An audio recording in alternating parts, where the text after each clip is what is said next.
I'm Alan Ball. I'm the executive producer and creator of True Blood, and I'm here with key members of the post-production staff.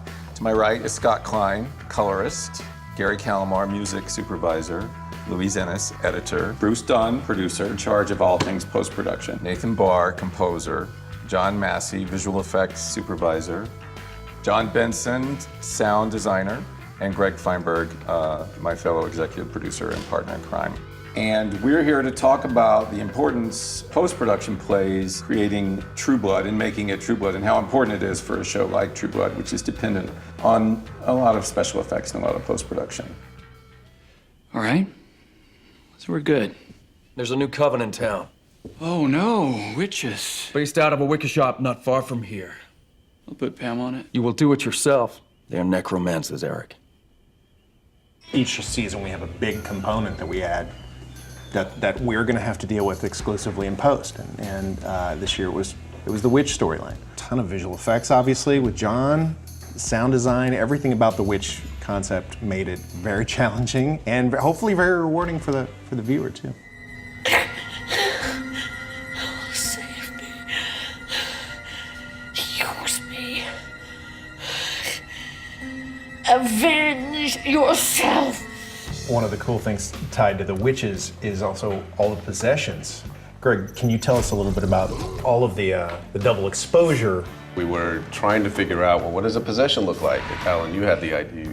You felt it should be pretty simple and should be like somebody going into someone's mouth. And then we were like, well, how are we going to do that? And David Klein went out and tested this. He had this a hand crank film camera, and that's really it builds in.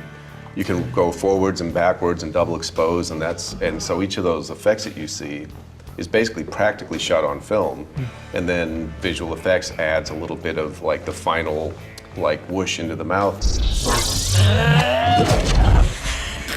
Thematically, Alan, you asked everybody from the get-go to put fire in Marnie's eyes, representing her Antonia burning at the stake. Absolutely. I mean, and fire ended up becoming a motif because that was sort of the visual storytelling thing that we did to sort of convey the possession. So this woman who was burned alive, the reflection of those flames appeared in the body of the woman she was possessing 400 years later. And then fire, it became a big element of season 4. Fire and wind. Fire. But you get those two things. You get those two things together.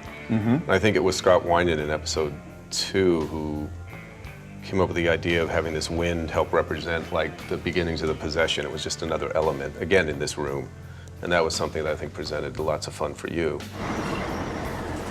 We kind of played that with moving, windy, whispery things like they were, once she was in that mode, they were in the room moving around. Periorum facere homus estis, animalix mors, flamma vea vetus,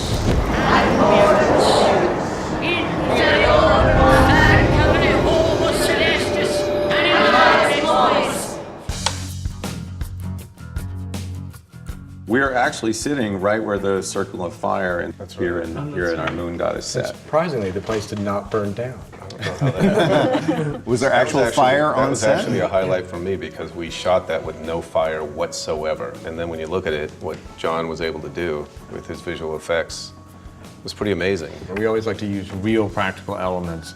That's something that we always try and just strive for because nothing looks more real than real fire. Yeah. And it's just shooting that fire and getting that into, I think we gave editorial, the fire elements here, mix it in, play it in, and I know in episode 12, that's what we did for the pyre. It's the same thing as when you have actors on a burning pyre, it's like, well, what, you can't obviously have them there. So, doing the fire as a separate piece and then throwing it in later really works out. And, it's real fire, so you can't really tell. Was there any real fire when Antonia burned?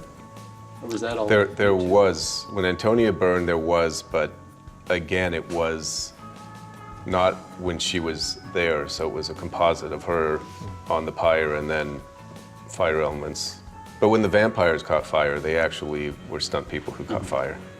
Yes. That was We pretty actually amazing. burned a couple of stunt people. Yeah. Yeah.